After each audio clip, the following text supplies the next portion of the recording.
Hello, everybody. This is Dr. Cole. It's Sunday afternoon, March 9th, and this will be the message for Political Science 1013, Week 9 of the Spring 2025 term on the 16-week schedule. Well, okay, everybody, we've taken our midterm exam. I will not be speaking to you again for 2 weeks because after this week we go on spring break, which I know everybody is looking forward to. So my next message for week 10 will be going out about 2 weeks from this weekend. Look for it at about this time 2 weeks from now. All right.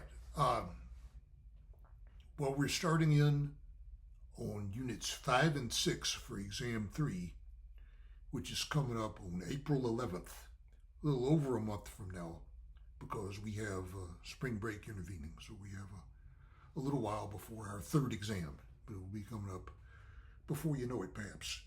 2 units to get through on the presidency and the federal bureaucracy, which are a couple of topics that are on everybody's mind right now who's following politics, of course. We sent an announcement out for the third exam, and there are 4 articles for you to look at, all of which have something or other to do with what Trump is doing recently. So I hope you will take a look at those.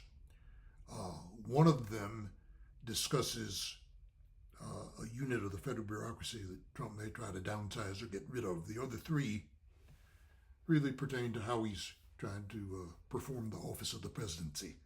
So see what you think of all that. But those are for our next exam, which is on April 11th, exam 3. Now, we're going to have one discussion before we go for spring break, and that will be this Wednesday and Thursday, the 12th and 13th. Basically, the discussion is asking you to discuss what you think of what Trump has been doing lately. Okay. So I hope you will participate in that. After that, after we come back from spring break, our 5th discussion will more than likely be sometime around the 1st of the month, the 1st of April, give or take a couple of days either way. And then the exam coming up on April 11th, covering these 4 articles I've asked you to look at. Just a moment, everybody.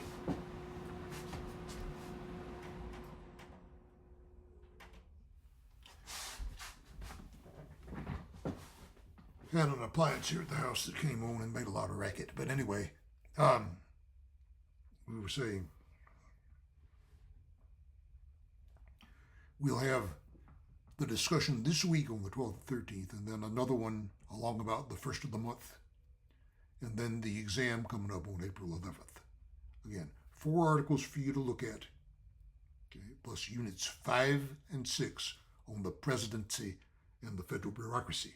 And again, the discussion this week on Wednesday and Thursday basically is asking you to talk about what you think of what Trump has been trying to do here lately since he's been inaugurated. All right, let me say a few words to get us started on Unit 5 on the presidency. I start off talking about recent presidents, going back to President Carter, who of course has just passed away before the first of the year. Carter through to Biden and Trump, okay, and some of the achievements and setbacks that those presidents suffered going back about a generation or more.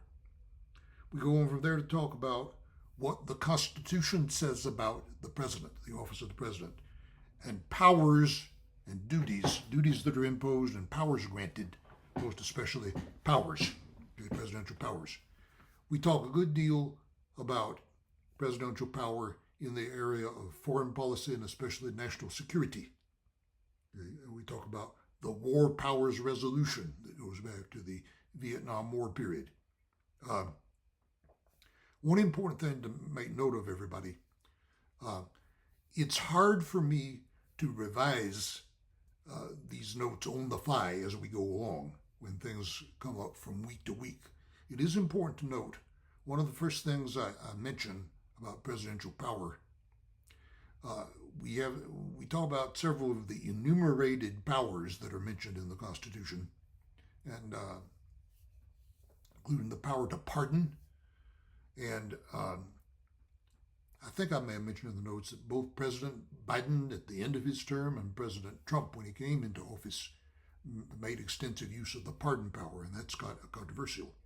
Now, we talk about the various roles the president is asked to play. Okay, chief of party, chief economist, chief legislator. Okay, and the Constitution specifically makes the president commander-in-chief of the armed forces and chief executive. Okay.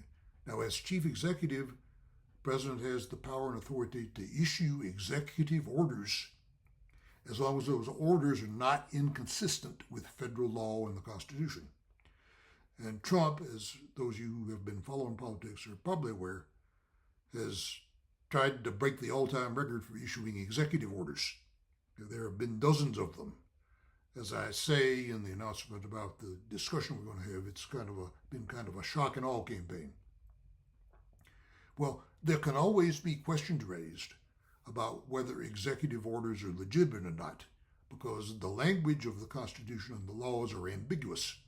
But Trump is trying to push this as far as he possibly can, and that is discussed, especially I think in the article we're going to have you look at by Peggy Noonan, former speechwriter for George W. Bush. One thing I'd emphasize to you, Peggy Noonan thinks that what's going on is historic. It's very important. Okay? Trump is trying to make a very serious break from what's going on in the past generation or two in American government and politics, no matter what you think of him. Okay, one way or the other, whether you support him or not, it's important and it's historic. So look at what these articles have to say. Okay, now we discuss what the Constitution says about the president. We discuss the various roles the president is asked to play. And I'll break it off for now on what the class notes have to say about presidential elections. Of course, we've just been through an election. This most recent election campaign was kind of unusual because Trump and Biden both very early on, very quickly, secured enough delegates to get their party's nominations, which made the rest of the primary campaign kind of a moot point. Of course, we know Biden then had that very poor debate performance that seemed to betray his condition as he aged into his 80s, and he eventually had to withdraw. And we know Kamala Harris came along, inherited the delegates that Biden had won, became the nominee, but lost the election to Trump, as we know. It's difficult to say exactly how these things are going to be conducted in the future. Traditionally, what happens is we get to the beginning of the calendar year when the presidential election will be held. And by that point, there really will have been a lot of activity behind the scenes already because candidates are gearing up to run. Then what we have to do is have delegates selected for the conventions that are held in the summer to formally nominate the presidential candidates of the Democratic and Republican parties. Okay? And that may be done either in caucuses or more typically these days in primaries. You hold a presidential primary, and whoever gets the most votes in the primary gets the most delegates from that state. Okay. Well, it wasn't very competitive this time because Trump and Biden really locked up a majority of the delegates really within a few weeks of when the primaries and caucuses started. All right. So we choose the delegates. We have the conventions to nominate the candidates officially in the summer. And shortly after that, we're to Labor Day, and we have the general election campaign leading up to the election on the first Tuesday after the first Monday in November. Right. That, in a nutshell, is how the presidential election campaign works, and we go into it in some detail in the class notes. There is, of course, the institution of the Electoral College. We hold the election state by state and award electoral votes to the winner in each state, which raises the possibility that someone may win the election while getting fewer popular votes than his or her opponent across the United States as a whole. And that happened in the year 2000 and in 2016, not in the year 2020 or in 2024. So that perhaps sets the issue of the Electoral College aside for the time being, perhaps, although there are people who are still opposed to it.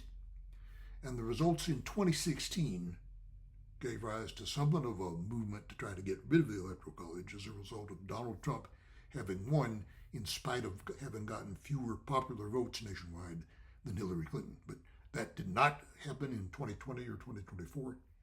So that question perhaps has been set aside for the time being, although there are still many opponents of the Electoral College out there. All right, then, we will move through the rest of Unit 5 on the presidency when we come back in 2 weeks.